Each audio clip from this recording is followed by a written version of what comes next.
Hello សួស្តីបងប្អូនទាំងអស់គ្នាបន្ទាប់ពីបានខានធ្វើវីដេអូ3 4ថ្ងៃនេះមកគឺបានចេញម្ដងទៀតហើយចំពោះវីដេអូរបស់ខ្ញុំហ្នឹងគឺថាគ្មានអីដែលពិបាកតែបងគឺថាមុខម្ហូបងាយហើយដែលយើងញ៉ាំប្រចាំថ្ងៃធ្វើប្រចាំថ្ងៃអីចឹងណាតែមុខម្ហូបមួយមុខនេះគឺខ្ញុំបានធ្វើវាយូរហើយតែគ្រាន់តែមិនទាន់មានពេលកាន់ពីដំបូងខ្ញុំថាខ្ញុំអាចធ្វើវីដេអូមួយនឹងទេប៉ុន្តែនៅពេលដែលខ្ញុំបើកឆ្នាំងមើលខ្ញុំឃើញអាមួយនេះគឺវាតំណងហើយវារៀងប្លែកពេកបងហើយនៅពេលដែលខ្ញុំលើកឡើងមកបងសាកិនមើលថាវាដូចអីគេដល់ពេលខ្ញុំមកបញ្ចូលសលេងវីដេអូនេះខ្ញុំគិតថាខ្ញុំដល់កហ្មងកំពូលមនុស្សមែនគិតតែខ្លួនឯងមិនអស់ចិត្តទេមកឆ្លៀតនាំមកទាំងអស់គ្នាខូចទៅដូចខ្ញុំដែរមួយនេះមើលបានតែហាមគិតព្រោះថាវាស្ទៀងពេកខ្ញុំបើសិនជាពោះជ្រូកហ្នឹងអត់ហាន់ទេគឺខ្ញុំនឹងគិតដល់ណាទេបន្ទាប់ពីពោះជ្រូកខ្ញុំចិត្តឆ្អិនហ្នឹងខ្ញុំក៏មកបុកទឹកត្រីបានហូរជ្រាល់ហើយដោយសារទឹកត្រីបុកខ្ញុំវាងាយដែរអញ្ចឹងហើយខ្ញុំគាត់បាន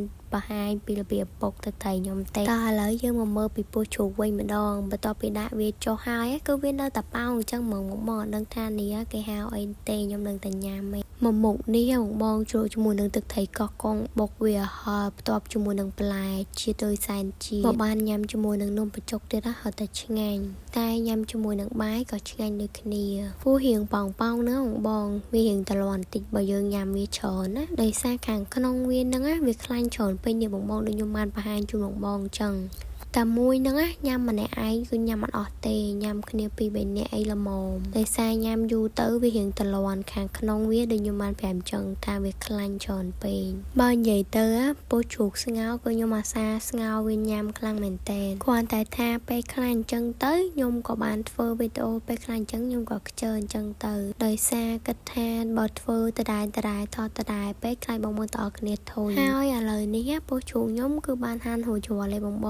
ទិញគេមកហ្នឹងគេថាពោះថ្មីតែមើលខាងក្នុងតាលឿងអញ្ចឹងវារៀងល្វីងឯងបងតគ្នាឃើញតែប៉ុណ្ណេះក៏ដឹងថាជាតិដែរបងជាមួយនឹងទឹកត្រីកោះកងហើយមានជាមួយនឹងទឹកកាពិទៀតតែទឹកកាពិហ្នឹងគឺខ្ញុំអត់បានធ្វើទេបងតគ្នាដោយសារតែខ្ញុំតែនំចុកសក់គេក៏មានទឹកកាពិនឹងស្រាមពេលខ្លះខ្ញុំគិតថាចេះបើសិនខ្ញុំធ្វើវីដេអូអង្គុយញ៉ាំអញ្ចឹងទៅខ្លាចបងតគ្នាឃើញហើយចង់ញ៉ាំដែរឃ្លានអញ្ចឹងណាហើយចិត្តមួយទៀតហ្នឹងគិតថាបើសិនជាយើងមិនធ្វើវីដេអូទេបានអីផងព្រោះយើងជាអ្នកធ្វើមាតិកាចឹងហើយត្រឡប់មកវិញគឺធ្វើដូចធម្មតាដដែលតែបើសិនជាបងប្អូនឃើញខ្ញុំញ៉ាំហើយតំណងអីចឹងគឺធ្វើញ៉ាំដែរទៅបងប្អូនទាំងអស់គ្នាគឺវាមិនអស់លុយប្រហែលទេបើនិយាយពីទឹកត្រីកោះកងខ្ញុំវិញគឺក្រហមឆ្អិនឆ្អៅខ្លាំងមែនតែនហើយបើសួរថាហល់អត់គឺវាអត់ហល់ទេដោយសារម្ទេសនាំចូលច្រើនពេកចំពោះខ្ញុំពេលដែលបុកទឹកត្រីម្ដងម្ទេសគឺខ្ញុំដាក់10គ្រាប់ពេលខ្លះដាក់10គ្រាប់ជាងតែម្ទេសខ្ញុំទិញមកម្ដងវាដូចគ្នាទេពេលខ្លះវារៀងហល់ពេលខ្លះម្ទេសនឹងអត់ហល់ទេតើ